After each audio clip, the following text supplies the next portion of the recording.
মুখ্যমন্ত্ৰী ডাঙৰীয়া সংকটত আছে। তেওঁ জানে যে তেওঁৰ চৰকাৰ ঘূৰি নাহে। তেওঁ জানে যে পৰৱৰ্তী সময়ত তেওঁ মুখ্যমন্ত্ৰী চকীত বহি থাকিব নোৱাৰিব। তেওঁ জানে যে নিজকে ৰক্ষণা দিবলৈ তেওঁৰ ওচৰত অসম আৰক্ষী সেই অস্ত্ৰটো তেওঁৰ ওচৰত নাথাকিব। পৰৱৰ্তী দিনত ৰাইজে তেখেতক প্ৰশ্ন সুধিব। পৰৱৰ্তী দিনত তেওঁৰ ওপৰত কেছ হ'ব। পৰৱৰ্তী দিনত তেওঁ কোৰ্টলৈ যাবলৈ হ'ব। আৰু সেইকাৰণে আজি তেওঁ মনৰ ভিতৰত যথেষ্ট চিন্তা। আৰু সেইকাৰণে আজি এনেধৰণৰ কথা, যি কথা গোটেই বছৰ কৈ আছে, সেই একেখিনি কথা দোহাৰি আছে।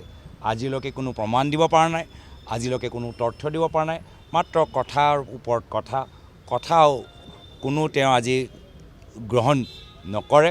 আৰু তেওঁৰ যে আজি মনত এটা ভয়, তেওঁ যে ঘূৰি নাহে মুখ্যমন্ত্ৰী হিচাপে, আৰু ৰাইজৰ সন্মুখত তেওঁ গোটেই নিজৰ যে কিমান কেলেংকাৰী ক'ত মাতি লৈছে, গোটেইখিনি কথা ৰাজহুৱা হ'ব। অথচ ৰাইজৰ মাজত যে তেওঁ থাকিব নোৱাৰিব, সেইখিনি কথা আজি তাৰিখত তেওঁ গম পাই গৈছে।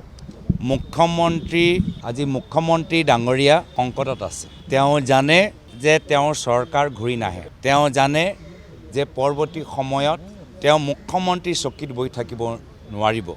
তেওঁ জানে যে নিজকে ৰক্ষণা দিবলৈ তেওঁৰ ওচৰত অসম আৰক্ষী সেই অস্ত্ৰটো তেওঁৰ ওচৰত নাথাকিব।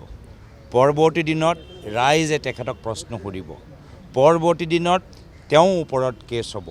পৰৱৰ্তী দিনত তেওঁ কোৰ্টলৈ যাবলৈ হ'ব। আৰু সেইকাৰণে আজি তেওঁ মনৰ ভিতৰত যথেষ্ট চিন্তা। আৰু সেইকাৰণে আজি এনেধৰণৰ কথা, যি কথা গোটেই বছৰ কৈ আছে, সেই একেখিনি কথা দোহাৰি আছে। আজিলৈকে কোনো প্ৰমাণ দিব পৰা নাই, আজিলৈকে কোনো তথ্য দিব পৰা নাই, মাত্ৰ কথাৰ ওপৰত কথাও কোনো তেওঁ আজি গ্ৰহণ নকৰে। আৰু তেওঁৰ যে আজি মনত এটা ভয়, তেওঁ যে ঘূৰি নাহে মুখ্যমন্ত্ৰী হিচাপে, আৰু ৰাইজৰ সন্মুখত তেওঁ গোটেই নিজৰ যে কিমান কেলেংকাৰী ক'ত মাতি লৈছে, গোটেইখিনি কথা ৰাজহুৱা হ'ব। অথচ ৰাইজৰ মাজত যে তেওঁ থাকিব নোৱাৰিব, সেইখিনি কথা আজি তাৰিখত তেওঁ গম পাই গৈছে। যিকোনো খবৰৰ বাবে যোগাযোগ কৰক 7099017330 লগতে 7099017110 নম্বৰত।